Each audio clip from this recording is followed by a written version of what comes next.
বন্ধুরা, আজ একটা বানাবো দারুণ স্বাদের চিকেনের রেসিপি। এই চিকেনের রেসিপিটা ভাত, রুটি, পরোটা, লুচি যে কোনো জিনিস দিয়েই আপনাদের খেতে বেশ ভালো লাগবে। তাই এটা ভিডিওটা প্রথম থেকে শেষ পর্যন্ত দেখার অনুরোধ রইল। যদি ভিডিওটা আপনারা প্রথম থেকে শেষ পর্যন্ত না দেখেন, যদি স্কিপ করে দেখেন, তাহলে বুঝতে পারবেন না যে কোন মশলাটা আমি কখন দিলাম, কিভাবে দিলাম। তাহলে তো সে রান্নাটা আমার মতো করে হবে না। তাই ভিডিওটা প্রথম থেকে শেষ পর্যন্ত দেখার অনুরোধ রইল।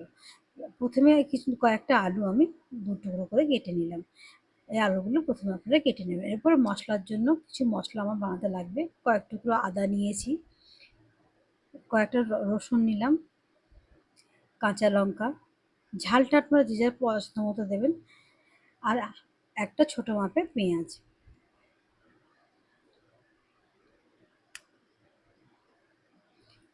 4টে দালচিনি, লবঙ্গ, 2 টুকরো দালচিনি, 3টে ছোট এলাচ,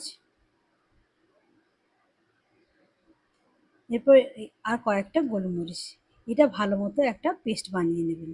আসুন, এখানে আমি নিয়েছি 1 কেজি মতো চিকেন। এই মশলাটা আমার এক কেজি চিকেনের মাপে দেওয়া আছে।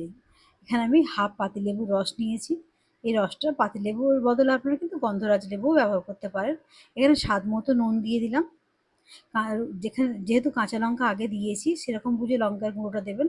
হাফ চামচ দিলাম আমি লঙ্কার গুঁড়ো, হাফ চামচ হলুদের গুঁড়ো, হাফ চামচ ধনের গুঁড়ো, হাফ চামচ জিরের গুঁড়ো, আর যে মশলাটা আমি বেটে রেখেছিলাম সেই মশলাটা। এরপরে এই মশলাগুলো সমস্ত ভালো করে মাংসটার মধ্যে একটু ম্যারিনেশনের জন্য রেখে দেবো। মোটামুটি চেষ্টা করবেন মিনিমাম যেন 0.5 ঘন্টা রাখতে পারেন। যতক্ষণ রাখতে পারবেন রান্নাটা কিন্তু ততটা সুন্দর হবে। যদি একেবারেই হাতে সময় না থাকে, তাহলে কিন্তু অবশ্যই চেষ্টা করবেন যেন মিনিমাম 10 মিনিট অন্তত থাকে। তাহলে রান্নাটা কিন্তু খুব সুন্দর হবে। তবে এই রান্নাগুলো দেখে যদি আপনাদের ভালো লাগে, তাহলে অবশ্যই বন্ধুরা আমার চ্যানেলটা সাবস্ক্রাইব করে পাশে থাকার অনুরোধ রইল। এভাবে ম্যারিনেশনটা করে রেখে দেবো। এরপর কিছুক্ষণ পর আমি গ্যাসের ফ্লেমটা জ্বেলে নিয়েছি, একটা কড়া বসিয়ে দিয়েছি। এর মধ্যে রান্নাটা আমি সর্ষের তেলে করব, তাই সর্ষের তেল গরম করতে দিলাম। সর্ষের তেলটা ভালোভাবে গরম হয়ে যাওয়ার পর যে আলুটা আমি ব্যবহার করব, সেই আলুটা প্রথমে আমি ভেজে উঠিয়ে নেব। আলুটা বেশ সুন্দর একটা কালার হয়ে যাওয়া পর্যন্ত আলুটা আমি হাই হিটেই ভেজে নেব। খুব বেশি লো হিটে ভাজার, যে সেদ্ধ করে নিতে হবে এরকম করে ভাজার কোনো প্রয়োজন নেই, কেন আলুটা রান্নার সময় কুক হয়ে যাবে। আমি আলুটা জাস্ট একটু লাল করে ভেজে উঠিয়ে নেব।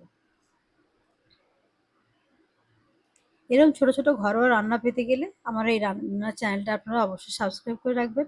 ভিডিওগুলো লাইক শেয়ার করবেন। কোনো জিজ্ঞাসা থাকলে অবশ্যই কমেন্ট করবেন, আর কমেন্ট সেকশনে অবশ্যই জানাবেন আমার রান্নাগুলো আপনাদের কেমন লাগছে। বন্ধুরা, এই সঙ্গে থাকার জন্য অনুরোধ রইল। আশা করি আপনাদের অনেক রান্না আপনাদের সঙ্গে থেকে আপনাদেরকে জানাতে পারবো। এরকম সহজ রান্নাই আমি করে থাকি। খুব বেশি শক্ত রান্না নয়, ঘরোয়া রান্না দিয়ে আপনাদের মন অবশ্যই জয় করতে পারবো যদি আপনারা আমার বন্ধু হয়ে থাকেন। দেখুন, এই একই রকমভাবে লাল করে সুন্দরভাবে এরকম লাল হয়ে গেলে আলুগুলো কিন্তু আমি ভেজে উঠিয়ে নেব।